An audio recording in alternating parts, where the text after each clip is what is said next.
श्री गणेशाय नमः। जय जय श्री सीताराम। नमस्कार प्रिय स्नेही जनों।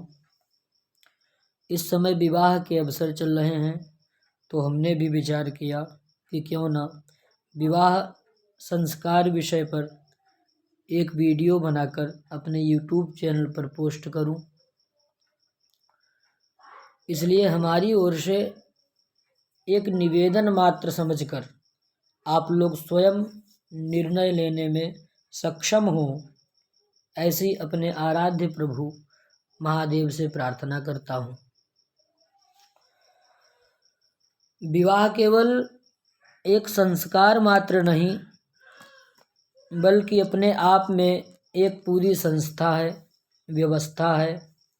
यहीं से मनुष्य के 4 आश्रमों में महत्वपूर्ण गृहस्थ आश्रम आरंभ होता है। उनकी घर गृहस्थी की शुरुआत होती है। हिंदू धर्म में तो विवाह और भी खास मायने रखता है। अन्य संस्कृतियों में जहाँ विवाहेतर संबंध विच्छेद के भी प्रावधान हैं, लेकिन हिंदू धर्म में विवाह बंधन जन्म जन्मांतर का होता है। यथा भारतीय सनातन संस्कृति में संस्कारों को संपन्न करने तथा उनकी विधियों के अनुपालन की एक विशेष महिमा है। संस्कार शब्द का सामान्य अर्थ है विमलीकरण अथवा विशुद्धिकरण। जिस प्रकार किसी मलिन वस्तु को धो पोंछ कर शुद्ध पवित्र बना लिया जाता है, अथवा जैसे सुवर्ण को आग में तपाकर उसके मलों को दूर किया जाता है, वैसे ही संस्कारों के द्वारा जीव के जन्म जन्मांतरों से संबंधित मलरूप कर्म संस्कारों का भी दूरीकरण किया जाता है। किसी दर्पण पर पड़ी हुई धूल आदि सामान्य मल को वस्त्र आदि से पोंछना, हटाना या स्वच्छ करना मलापयनन अथवा दोषापनयन कहलाता है। फिर किसी रंग या तेजोमय पदार्थ द्वारा उस दर्पण को विशेष चमत्कृत या प्रकाशमय बनाना गुणाधान या अतिशयाधान कहलाता है। इस प्रकार संस्कार में मुख्यतः 2 प्रकार की क्रियाएं होती हैं। एक तो दोषापनयन तथा दूसरा है गुणाधान। संस्कार संस्कृति और धर्म द्वारा मानव में मानवता आती है। संस्कारों से मलिन अंतःकरण विशुद्ध हो जाता है। यही कारण है कि सनातन धर्म में गर्भ से लेकर के मृत्यु पर्यंत संस्कार किए जाते हैं। संस्कारों से शारीरिक एवं मानसिक शुद्धि एवं निर्मलता तथा शास्त्रीय कर्मों को करने की योग्यता प्राप्त होती है। इन संस्कारों का प्रभाव विशेष रूप से अंतःकरण पर पड़ता है। शास्त्रों में 16 से लेकर 48 तक संस्कार बताए गए हैं। उनमें 16 संस्कारों की एक विशेष प्रतिष्ठा है। व्यास स्मृति में तो इन 16 संस्कारों का इस प्रकार परिगणन किया गया है।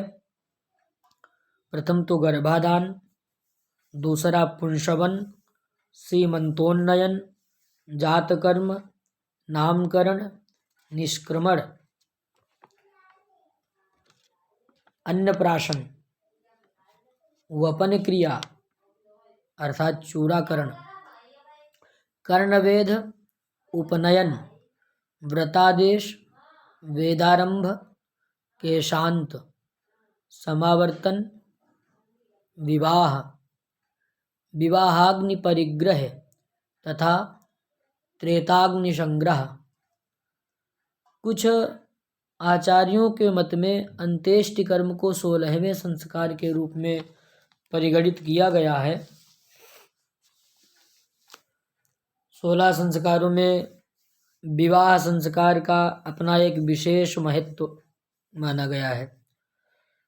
समावर्तन संस्कार होने पर गृहस्थाश्रम में प्रवेश करने के लिए तथा गृहस्थ धर्म का निर्वाह करने के लिए विवाह संस्कार संपन्न होता है। यह गृहस्थाश्रम सभी आश्रमों का उपकारक है और गृहस्थ धर्म का निर्वाह विवाह संस्कार के अनंतर ही शक्य है। विवाह वर वधू के मध्य एक पवित्र और आध्यात्मिक संबंध है जो अग्नि एवं देवताओं के साक्ष्य में वेद मंत्रों के द्वारा संपादित किया जाता है। स्थूल दृष्टि से एक लौकिक उत्सव दिखाई देने वाला यह संस्कार जीवन में सभी प्रकार की मर्यादाओं की स्थापना करने वाला यह संस्कार संयमित ब्रह्मचर्य, सदाचार, देव पूजा, अतिथि सत्कार तथा प्राणी मात्र की सेवा करते हुए व्यक्ति के उत्थान में सहज साधन के रूप में प्रतिष्ठित है। विवाह का मूल उद्देश्य है लौकिक आसक्ति का तिरोभाव कर एक अलौकिक अनुराग के आनंद को प्रदान करना और पुरुष एवं स्त्री के अमर्यादित कामोपभोग को नियंत्रित करना। पति और पत्नी दोनों विवाह के बाद पूर्णता को प्राप्त करते हैं। पातिव्रत धर्म विवाह विधान की पवित्र देन है।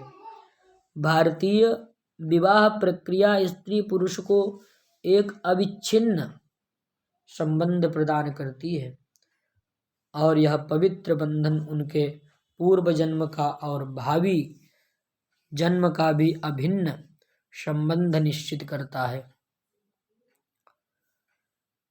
हिंदू विवाह पद्धति पूर्णतः वैदिक होने से तथा विवाह की प्रत्येक क्रिया वैदिक मंत्रों से उपनिबद्ध होने से धर्ममय है।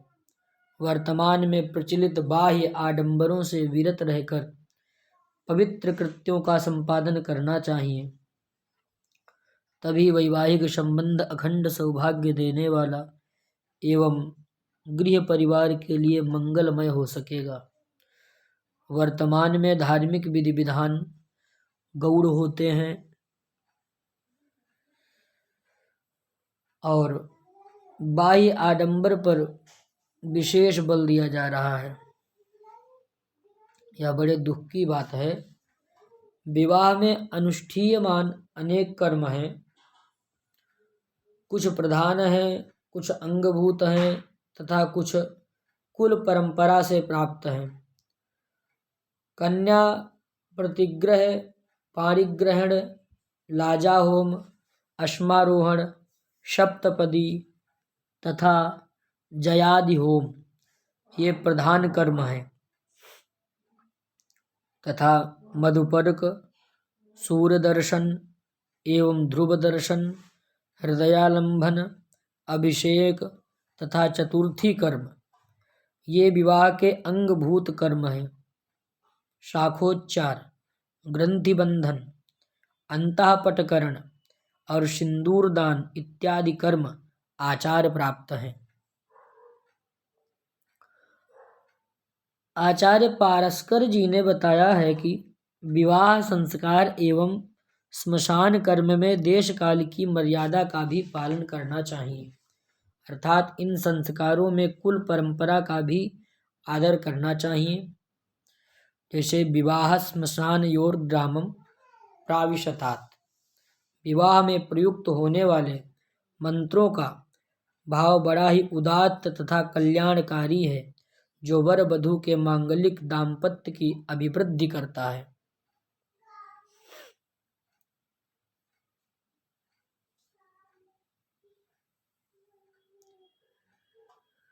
पाणिग्रहण कर्म के अनंतर जब सप्तपदी पूर्ण हो जाती है तब कन्या का अपने पिता का गोत्र नहीं रहता, अपितु वह अपने पति के गोत्र की ही हो जाती है। नोदकेन न वाचा वा कन्यायाः पतिरुच्यते पाणिग्रहण संस्कारात् पतित्वं सप्तमे पदे। मनुस्मृति में गृहस्थाश्रम में स्त्री पुरुष का क्या कर्तव्य है इसे बताते हुए कहा गया है कि पति पत्नी दोनों का जीवन पर्यंत धर्म अर्थ तथा काम के विषय में पार्थक्य न हो, दोनों साथ मिलकर अपनी अपनी मर्यादा में स्थित रहकर शास्त्र बोधित कर्मों का अनुष्ठान करें और निषिद्ध आचरण का सर्वथा परित्याग करें तथा सत्पुरुषों के आचरण का ही अनुपालन करें। इन्हीं वचनों के साथ